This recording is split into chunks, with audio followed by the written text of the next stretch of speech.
The rain fell soft and gray over the cemetery. Yuna stood alone by the fresh grave, her black umbrella doing little to stop the cold from reaching her bones. The other mourners had already left.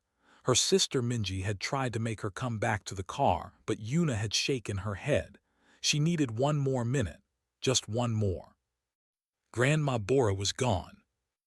The old woman had died peacefully in her sleep 3 days ago at the age of 94. Everyone said it was a good death, a long life, a quiet end. But Yuna could not feel peace. She could only feel the empty space where her grandmother used to be. Bora had raised Yuna and Minji after their parents died in a car accident.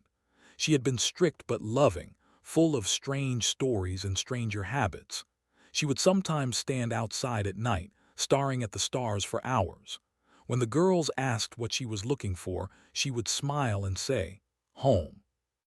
Yuna had always thought it was just the rambling of an old mind. Grandma Bora told wild tales about silver halls floating among the stars, about wars fought in the darkness between worlds, about humans who once walked on planets far from Earth. Beautiful stories, impossible stories. Now Grandma was gone, and those stories were buried with her. Yuna touched the cold gravestone one last time. "Goodbye, Grandma," she whispered. Then she turned and walked back to the car where Junho was waiting. Junho had been her friend since childhood. He was tall and quiet, with steady hands and a calm voice. He had been a military pilot once, before an injury forced him to retire. Now he worked as a flight instructor at a small airfield. He was the kind of person who showed up when you needed him without being asked.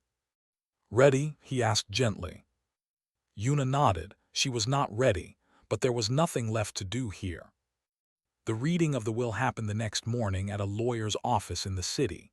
Yuna sat with Minji in uncomfortable chairs while an old man with glasses read through pages of legal words. Most of it was simple. The house went to both sisters. The savings would be split equally. The furniture, the books, the old photographs, all divided fairly. Then the lawyer paused. He pulled out a small envelope and a strange iron key. "This is specifically for you, Miss Yuna," he said. "Your grandmother left separate instructions." Yuna took the envelope. Inside was a handwritten note in her grandmother's shaky script and a piece of paper with coordinates written on it. The note said, "My dear Yuna, find what I left behind, finish what I started. The stars remember us even if we forgot them. Follow the map, trust your heart, I love you always.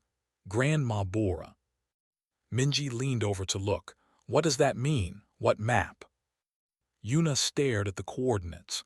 They pointed to somewhere in the mountains, about 4 hours north of the city.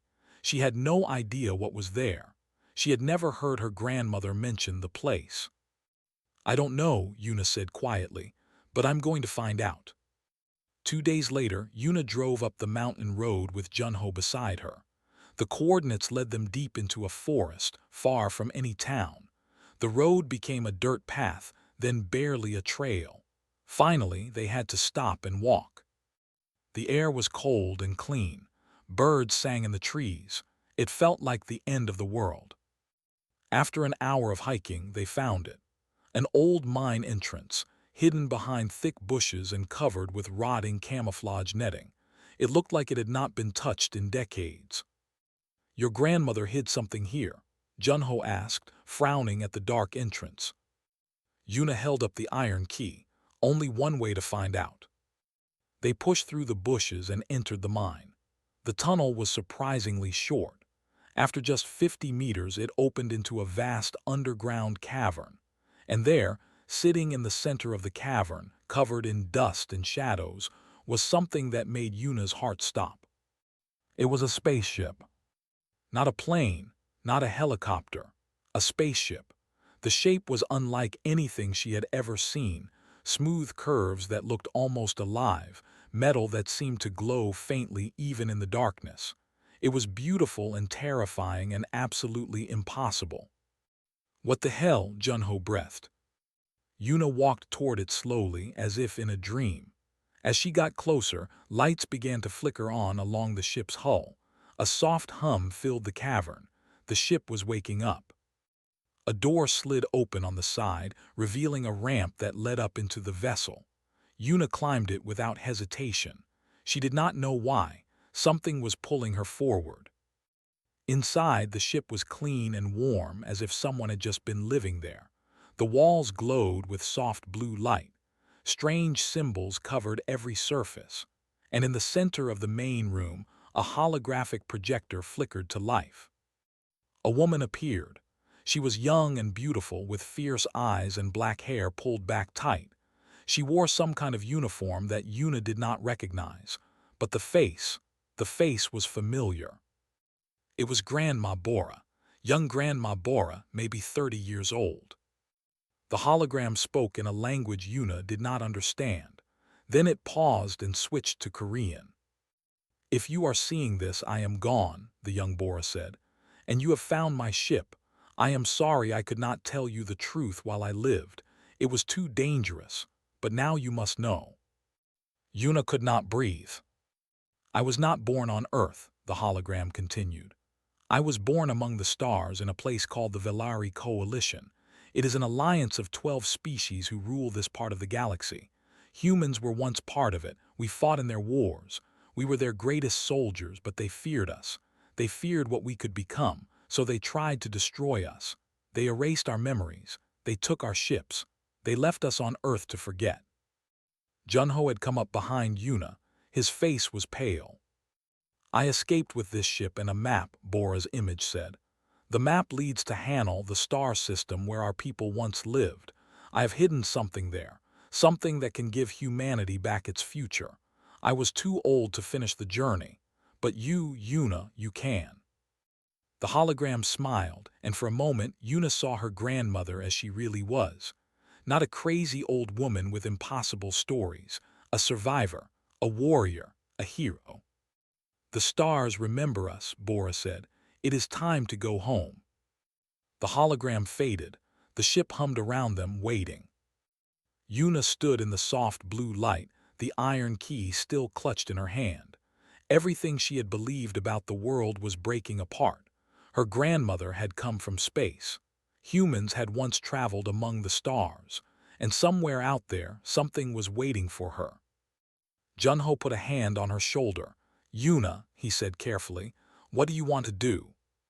She looked at him. She looked at the ship. She thought about her grandmother standing outside every night staring at the sky, looking for home. "I want to finish what she started," Yuna said. "I want to find out who we really are." The ship seemed to pulse in response, as if it understood, as if it had been waiting for this moment for 60 years. Outside, the sun was setting over the mountains, but inside the cavern, a new journey was just beginning. It took them 3 weeks to prepare. 3 weeks of secret visits to the hidden cavern, 3 weeks of learning how the ship worked, 3 weeks of arguing about who would go. Minji found out on the 4th day. She had followed Yuna into the mountains, suspicious of her sister's strange behavior. When she saw the spaceship, she screamed. Then she demanded to come along. "You're a biologist," Yuna argued. "You study plants and animals. This is space." "Space has plants and animals too," Minji shot back. "Alien ones. And you're an aerospace engineer who has never actually been to space. We all need to learn." Yuna could not argue with that. The ship, which they named Hanel's Promise after the star system they were searching for, taught them as they explored it. The vessel had an artificial intelligence built into its walls, not a computer exactly, but something alive and thinking. It spoke to them through the holographic projectors, answering their questions in Grandma Bora's voice. Yuna learned that the ship was designed for human minds. When she sat in the pilot's chair and touched the controls, something connected in her brain. She could feel the ship around her, like an extension of her own body. The AI explained that humans had a special kind of thinking, chaotic but creative, messy but adaptable. Most alien species could not handle this type of neural link, but humans were perfect for it. "Your species was chosen for war," the AI said, because you could do things other species could not. You could think in ways they could not predict. You could survive conditions that would kill them. You were valuable, and that is why they feared you. Junho practiced on the weapon systems. He did not like what he found. The ship was armed with technology far beyond anything on Earth. It could destroy cities. It could crack planets.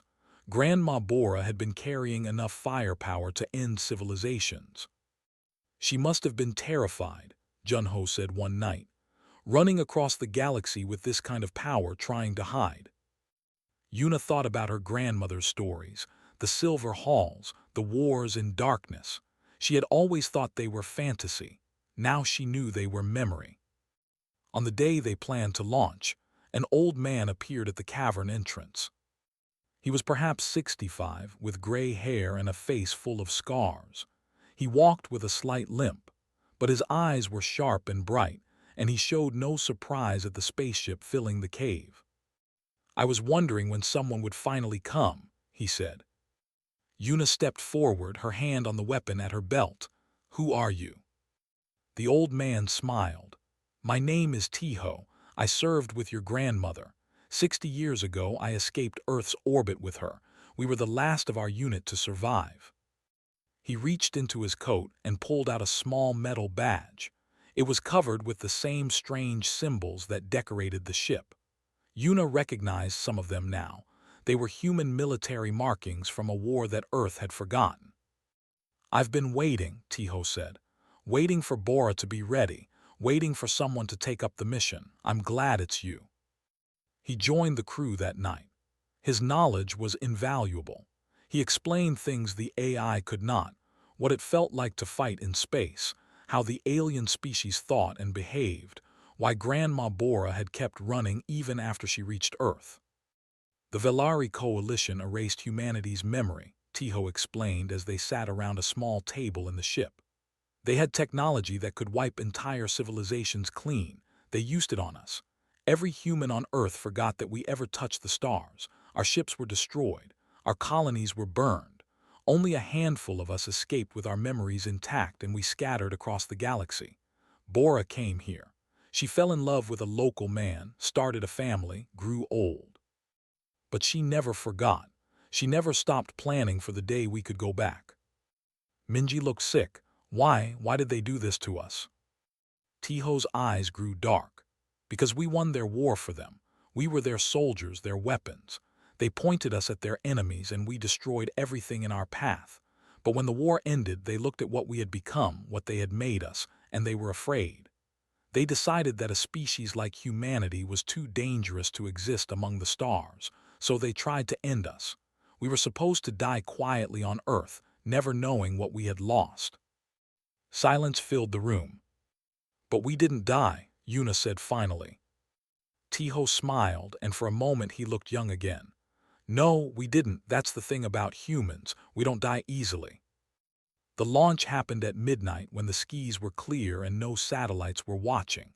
Hanel's promise rose from the cavern like a silver ghost, passing through Earth's atmosphere in seconds.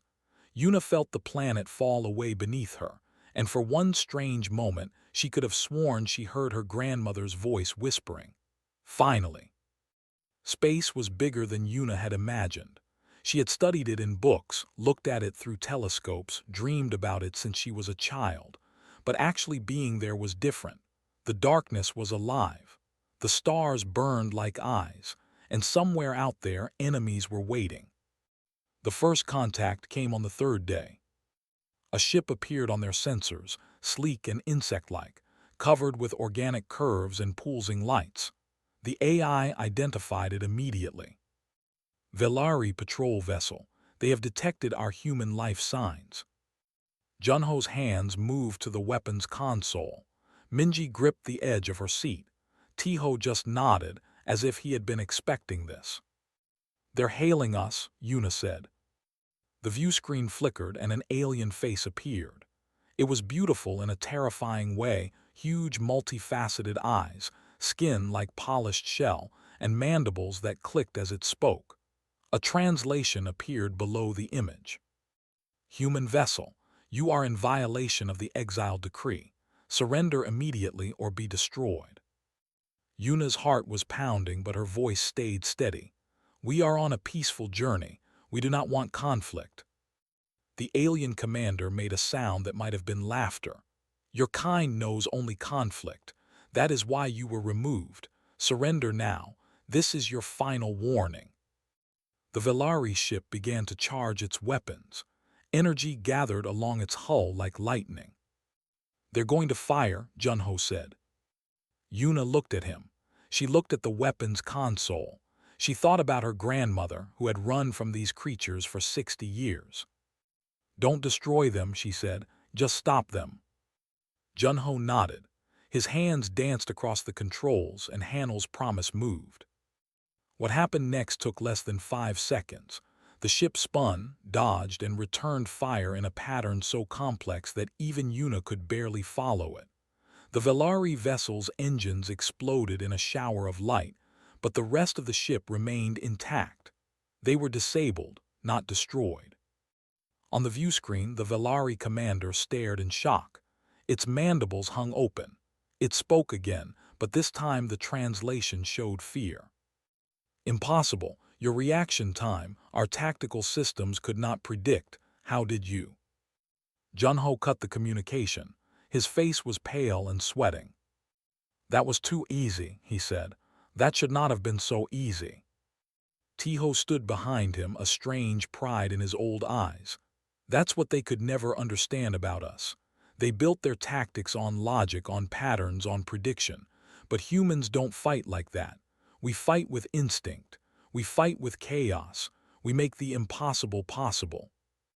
The Velari ship drifted helplessly as Hanel's promise sped away. But before they jumped to hyperspace, one more message came through. The exiles return. Alert the High Council. The humans have found their way back. Yuna stared at the stars ahead of her. Somewhere out there was the place her grandmother had called home. Somewhere out there was the truth about humanity's forgotten past. And now the entire galaxy knew they were coming. The asteroid field stretched across the darkness like a sea of broken mountains. Millions of rocks, some as small as houses and others as large as cities, floated in the endless black. And hidden among them, according to Grandma Bora's map, was Station Buell, the last outpost of humanity's forgotten fleet. Yuna guided Hanel's promise carefully through the debris. The ship's sensors showed the path, but her instincts did the real work. She had become one with the vessel now, feeling every turn and twist as if it was her own body moving through water. There, Minji whispered, pointing at the viewscreen. It appeared slowly out of the shadows, a massive structure built into the largest asteroid, docking bays, communication towers, weapon platforms long dead and silent, and floating all around it like leaves fallen from a dying tree were ships, hundreds of them, human warships from the old war, their hulls frozen and dark, their crews long gone. My God, Junho breathed. Tiho stood very still, his old hands gripping the back of Yuna's chair. I knew some of these ships, he said quietly. I knew the people who flew them. They docked at the station's main port. The airlock still worked, powered by some ancient generator that had refused to die after all these years. When the doors opened, cold air rushed in, carrying the smell of dust and metal and time. The station was a tomb. They walked through empty corridors lit by emergency lights that flickered like dying candles. Frozen bodies floated in some sections, preserved by the vacuum of space. Soldiers in ancient armor, still clutching their weapons. They had died fighting. Minji was crying silently. She had not expected this. None of them had, not really. Knowing that humanity had been destroyed was one thing, seeing the proof was another. They held the line here, Tiho explained as they walked. When the coalition turned against us, Station Buell became the last stand. Our people were trying to evacuate civilians, families, children, anyone who could escape. The soldiers here stayed behind to buy them time. Yuna looked at a frozen face through a helmet visor. A young man, maybe her age. He had died holding a doorway, his body blocking the path of the enemy even in death. "Did it work?" she asked. "Did the civilians escape?" Tiho nodded. "Some. A few thousand, maybe. They scattered across the galaxy, hiding on different worlds, hopping to survive. Your grandmother was on one of those ships, but the soldiers who stayed here—" He paused, his voice thick. "They knew they would never leave. They fought anyway." The station's central core was still intact. When Yuna touched the main console, lights flickered to life. Screens showed data from centuries ago, damage reports, evacuation lists, final messages from commanders who knew they were about to die. And then the holograms started. Images filled the air around them, ghosts of the past playing out their final hours. Yuna watched soldiers running through corridors, carrying wounded friends. She saw officers giving orders with calm voices even as explosions shook the station. She saw a young woman with black hair pulled back tight, organizing rescue teams and refusing to leave anyone behind. Grandma Bora. She was young in the hologram, fierce and beautiful, wearing a commander's uniform stained with blood and burns. She was shouting orders, pushing people toward the escape ships, holding a weapon in one hand and a child in the other. "Get them out," the hologram Bora screamed. "Get them all out, I'll hold this section." And then, at the last moment, someone had grabbed her and forced her onto an escape ship. She had fought them. She had wanted to stay and die with her soldiers. But they had saved her anyway, because they knew she was carrying something important. "The archive," Yuna whispered. Tiho nodded.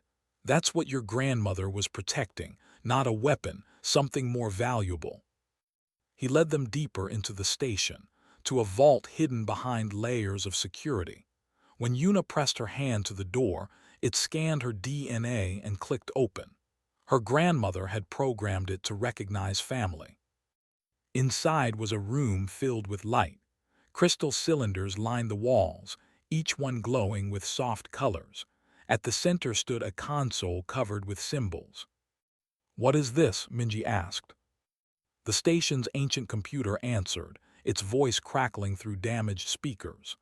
"Genetic Archive Facility. Contents: DNA samples of approximately 2.7 million human individuals. Memory crystals containing complete cultural, historical, and scientific records of spacefaring humanity. Status: preserved and intact." Yuna's legs felt weak. She sat down heavily on the floor. "This is everyone," she said. "Everyone who served, everyone who died, everyone who was lost." "Not just DNA," Tiho added.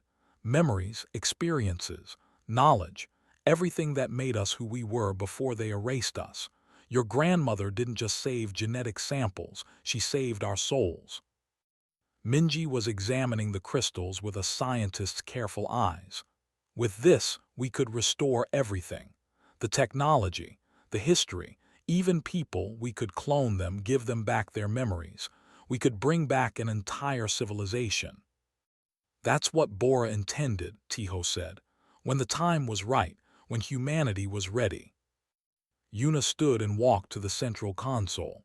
When she touched it, something happened that she did not expect. The world disappeared.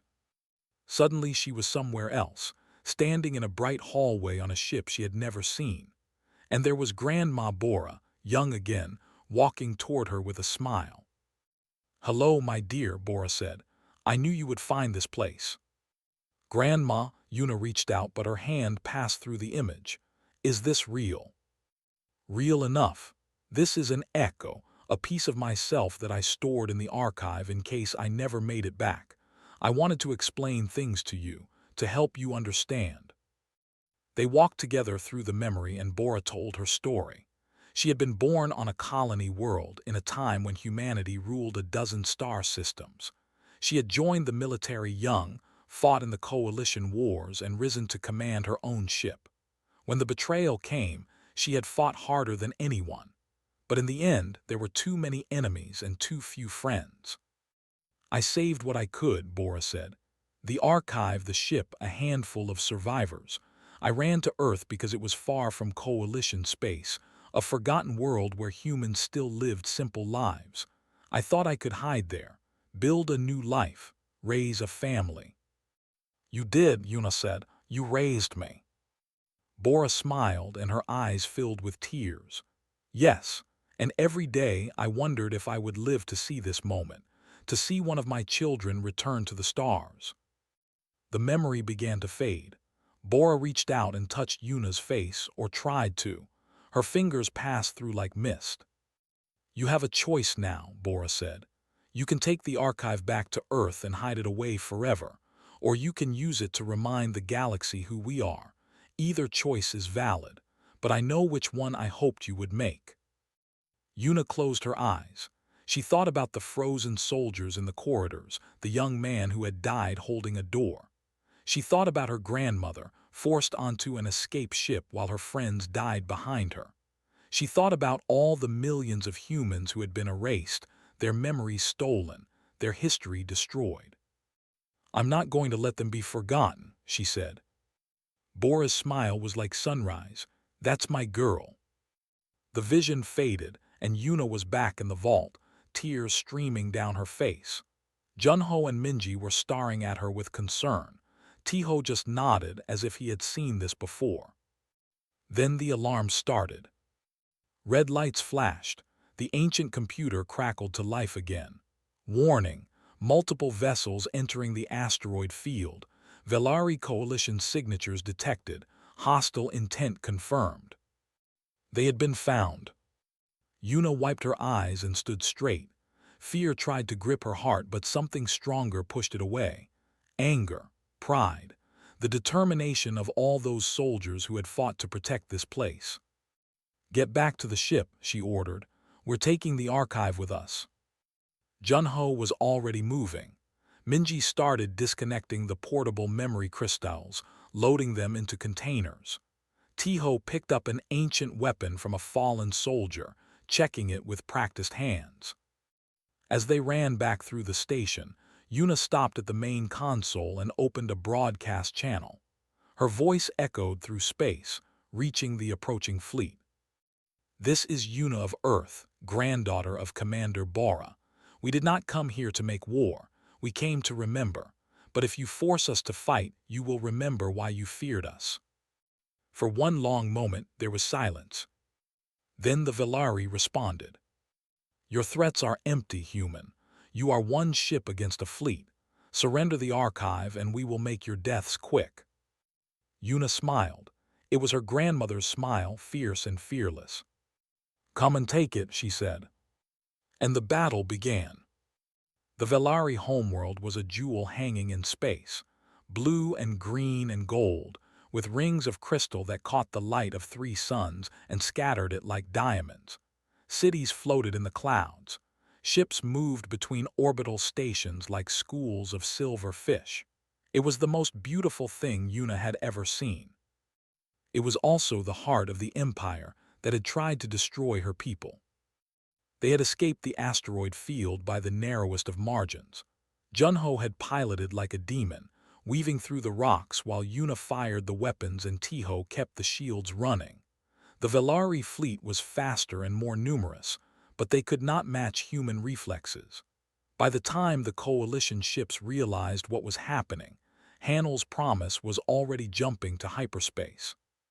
Now they were here, at the center of Velari space, because Yuna had made a decision. You want to do what?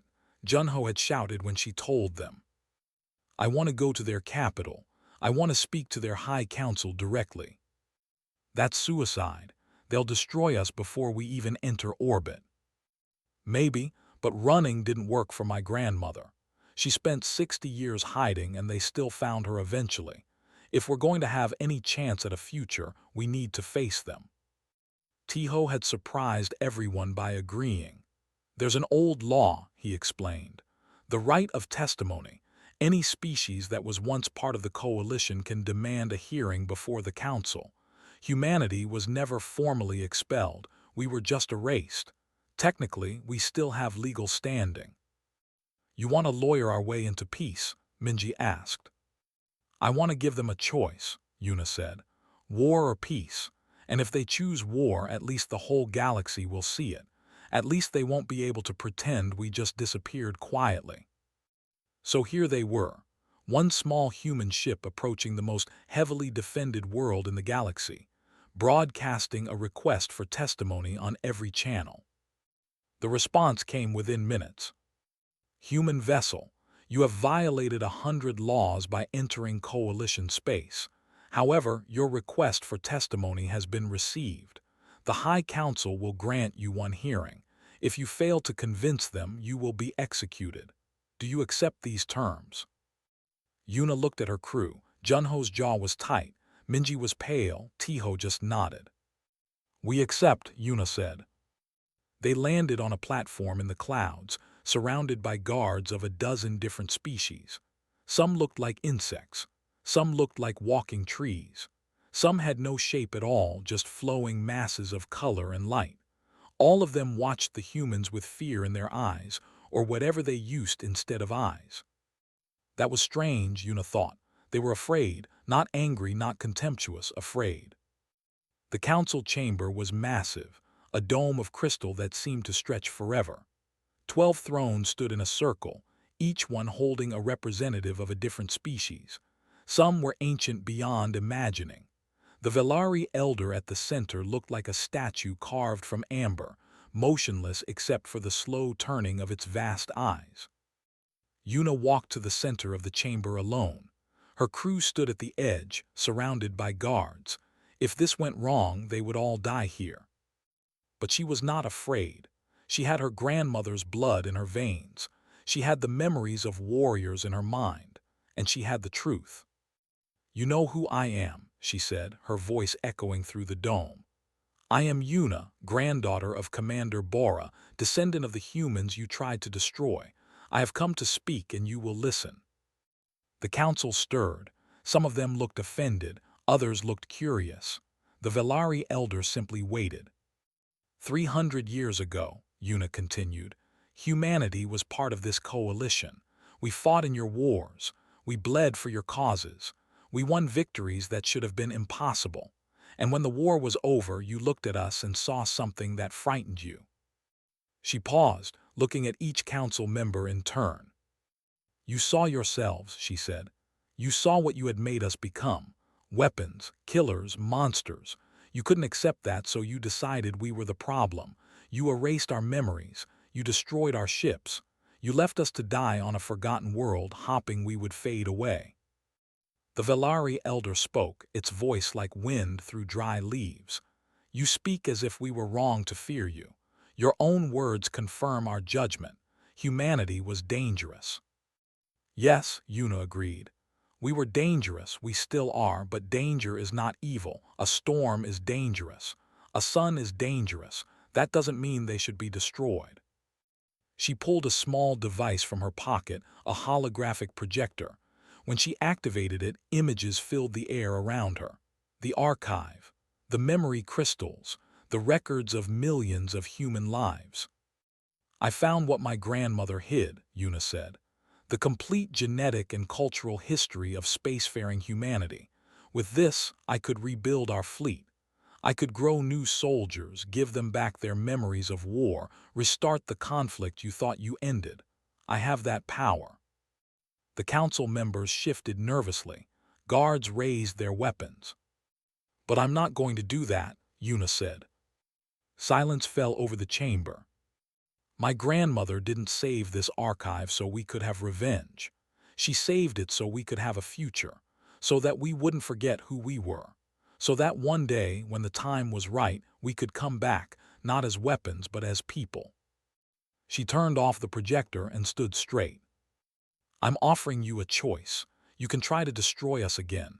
You can kill me and my crew and burn the archive, but it won't work. You couldn't kill all of us 300 years ago and you can't do it now. Humans don't die easily. We survive. We adapt. We remember. And sooner or later we'll find our way back. We always do. The Velari elder leaned forward. And the alternative? Peace, Yuna said simply. Let humanity return to the stars, not as soldiers, not as weapons, just as another species living alongside the rest of you. We don't want to destroy you, we just want to exist. The council began to argue. Some demanded immediate execution. Others spoke of the old prophecies, the warnings about human resilience. A few, very quietly, pointed out that the attempt to destroy humanity had failed spectacularly, and trying again might only make things worse. Yuna waited. She had said everything she could. Now it was up to them. Finally, the Velari elder raised a hand, and the chamber fell silent. Humanity was removed from the coalition because of fear, the elder said slowly. Fear of what you might become, fear of what you had already shown you could do. That fear was not unreasonable. Your species has capabilities that no other race possesses. Your minds work in ways we cannot predict. Your bodies survive what should kill them. You are, in the truest sense, dangerous. Yuna held her breath. But you are also something else. The elder's eyes fixed on her. You are impossible. We have lived 10,000 years. We have seen empires rise and fall. We have watched species evolve and go extinct. But we have never seen a species return from erasure through sheer stubbornness. Your grandmother escaped. Your kind survived. And now you stand here not begging for mercy, not threatening war, but offering peace. The elder was silent for a long moment. Perhaps that is precisely why the galaxy needs you. The vote took hours. Yuna stood through all of it, her legs aching, her heart pounding. But when the final count came, a fragile majority had sided with her. Humanity would be granted provisional re-entry to the coalition. There would be conditions, limitations, monitoring. They would have to prove themselves over decades, perhaps centuries, but they would be allowed to return to the stars. Yuna walked out of the council chamber in a daze. Junho grabbed her and held her tight. Minji was laughing and crying at the same time. Tiho stood apart, tears running down his scarred old face. "We did it," Minji whispered. "Yuna, we actually did it." Yuna looked up at the alien sky, at the three suns setting in colors she had never seen before. Somewhere out there, her grandmother was watching. "No," she said quietly. "Grandma did it. We just finished what she started." 1 year had passed since Yuna stood before the Velari Council. 1 year of chaos, wonder, and change beyond anything Earth had ever known. The day she returned home, Yuna had expected fear. She had expected anger, denial, maybe even violence. What she had not expected was hope. The announcement had been made carefully. World governments were brought together in secret first. Military leaders, scientists, diplomats, everyone who needed to know before the public did. Yuna told them the truth. Humanity had once traveled among the stars. They had been betrayed and erased, and now they had a chance to go back. Some refused to believe it. Some demanded proof. So Yuna showed them the archive. She showed them the memory crystals. She showed them Hanel's promise, still humming with power after centuries of waiting. And one by one, even the most skeptical minds had to accept the impossible. The public announcement came a month later. Yuna stood on a stage before cameras from every nation, telling the story of her grandmother, the hidden ship, the journey through space, and the confrontation with the council. Behind her, a hologram showed the stars that humanity had once called home. The world did not break, it bent, it stretched, and then slowly it began to grow. Volunteers came forward by the thousands. Some wanted to be soldiers. Some wanted to be explorers. Some just wanted to see what was out there. The archive provided training programs, technology blueprints, everything needed to rebuild a space-faring civilization. What had taken humanity centuries the first time would take only years now. Minji was given a building at the largest university in Seoul, which she turned into the first institute of xenobiology. Samples from the Velari homeworld, from Station Bjol, from a dozen other worlds they had visited, all were studied and cataloged. She led teams of scientists who were learning things no human had known for 300 years. Every day brought new discoveries, new questions, new wonders. Junho became the commander of Earth's new defense fleet. The ships were rebuilt from designs in the archive, crewed by men and women who volunteered knowing they might never come back. They trained hard, learned fast, and prepared for dangers they could barely imagine. Junho pushed them without mercy, because he knew what was waiting in the dark between stars. Tiho finally put down his weapons. After 60 years of running, hiding, and waiting, he was tired. But he had one more task to complete, writing the true history of humanity's time among the stars. Every day he sat at a desk overlooking the ocean, recording everything he remembered. The battles, the friends, the losses, the hope. He wanted future generations to know what had been sacrificed for them. And Yuna went to visit her grandmother's grave. Spring had come to the little cemetery by the sea. Cherry blossoms drifted on the wind like pink snow. Yuna knelt before the simple stone and placed a flower beside it, a star-blooming plant from the Velari homeworld, its petals glowing faintly in the sunlight. "I found it, Grandma," she said softly. "I finished it, we're going home." She sat there for a long time, feeling the warmth of the sun on her face, listening to the waves crash against the shore. Her grandmother's voice echoed in her memory, telling bedtime stories about silver halls and wars among the stars. Stories that had seemed so impossible once. Stories that had turned out to be true. "I understand now," Yuna whispered. "Why you stood outside every night looking at the sky. You weren't just remembering, you were waiting for one of us to be ready." The wind rustled the cherry blossoms, and for a moment it almost sounded like a voice saying yes. 6 months later, the first official mission launched from Earth's new spaceport. A fleet of 12 ships, carrying diplomats, scientists, soldiers, and civilians. The first wave of humanity's return to the cosmos. Yuna stood on the bridge of the flagship, Hanwell's promise at the head of the formation. Junho was at the weapons console, calm and focused. Minji was in the science bay, already scanning the stars ahead for new life forms. Tiho sat in a corner, watching everything with quiet satisfaction. He had lived to see this moment. That was enough. A young pilot, barely 20 years old, approached Yuna nervously. "Commander," he said, "can I ask you something?" Yuna smiled. She had never gotten used to being called commander. "Of course." "Are you afraid? Of what's out there, I mean. The aliens, the unknown, everything." Yuna looked at the view screen, at the stars spreading out forever in every direction. She thought about her grandmother, who had crossed this same darkness with nothing but a stolen ship and a dream. She thought about the soldiers at Station Buell, who had given their lives so that others could escape. She thought about all the humans who had been erased, forgotten, left to fade away on a small blue world. "My grandmother used to tell me bedtime stories about the stars," Yuna said finally.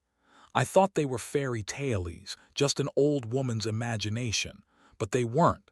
They were history, real things that really happened." She turned to face the young pilot. "History isn't something that happens to us, it's something we make. Every choice, every action, every moment of courage, that becomes the story future generations will tell. Right now, we're writing a new chapter, and I don't know how it ends. Nobody does, but that's what makes it worth doing." The pilot nodded, standing a little straighter. "Besides," Yuna added with a grin, "being afraid never stopped humans from doing anything. That's kind of our thing." The fleet aligned for the jump to hyperspace. Coordinates were locked. Systems were green. All across the 12 ships, men and women held their breath, waiting for the command. Yuna opened a channel to the entire fleet. Her voice carried across the void. 300 years ago, they tried to erase us. They burned our ships, wiped our memories, and left us to die on a forgotten world. They thought we would disappear. They thought we would give up. They were wrong." She paused, feeling the weight of history on her shoulders. "We are humans, we endure, we adapt, we remember. And no matter how many times they knock us down, we get back up. Today we return to the stars, not as weapons, not as soldiers, but as explorers, as builders, as ourselves. Let the galaxy see who we really are." She looked at the crew around her. Friends, family, fellow survivors, the inheritors of a legacy they were only beginning to understand. "Jump on my mark," she said. 3, 2, 1.